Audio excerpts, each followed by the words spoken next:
Mauranon na paggaga sa indong amin ayo nga ni si padarang buko git pang malabog daraga kaya naisipan kong adobo niya di. Hindi nga ni pala na ko magaluto nga na sa luwan ta subangon sa balay gigami. Mga para luto dyan ning buko syempre pigpakalakagaan nga unan buko nga ning matanggal ang laman sa shell nga din dyan madali pag ulkoon. O halat ka, bago kita magpadagos, ika pala suhabo sa mga video ko ano? O, igwa kang 5 seconds para mag-scroll na. Scroll na!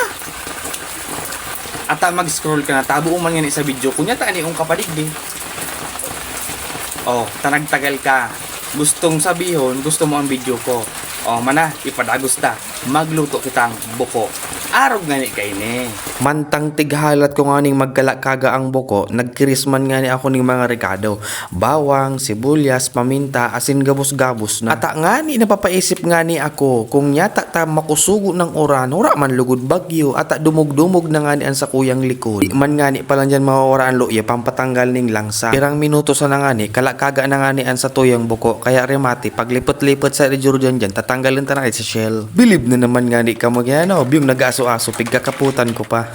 Ako pa, kung matagas ang payo ko, mas matagas ang kamot ko. Pasensya na kamot, hindi ko naman nga ni pala niya dinapalipot, maski man ang init ganit, diretso ko na nga ni adi inul ko. Pigatiraman sa na nga ni pala niya lawas, pigatanggal ang tiyan, kinanbito ka, tamo palang diyan ang ubusati. Sabi ko sa inyo, mas madali ulkoon, mas madali tanggalon ang laman sa shell, bastang pinakalakagaan mo na. Rubber ko man nga ni palan kirison niya ding pino, nagbutango na palan nga ni ako sa plangganan ning asin, kinatawas, tamon pampatanggal ning mga laway-laway niya, kinalangsa.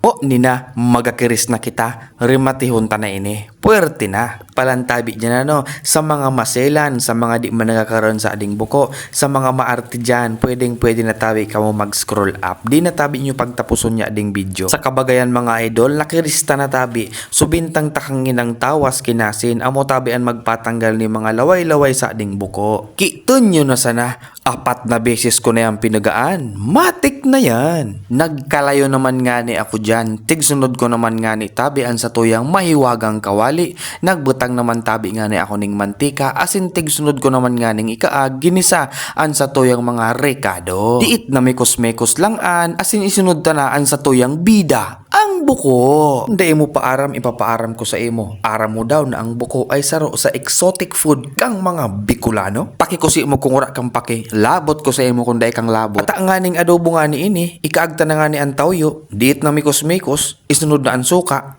Ootrohon ko sa mga masiselan dyan, sa mga daig dyan nagkakaoning buko, sa mga maarte dyan, ata na nga ning daig na kao magparahiling ka ini, para lang ini duman sa mga interesado. Pero kung saro ka sa mga arog kong paborito ang buko, ay nay ko magkakasundo kita. Unang kagat, sabiyon ko sa indo mga bossing mga madam, masiramon tabi, winner! Ano pa, dakulo na naman tabing kanin, dakulo na naman tabing maluto ang mauubos ko ka ini. Salamaton tabi sa indong pag-inanyog. Salamaton tabi sa inyong paghiling kan sa kuyang daily vlog. Thank you very much. Magkaraon tabi kita.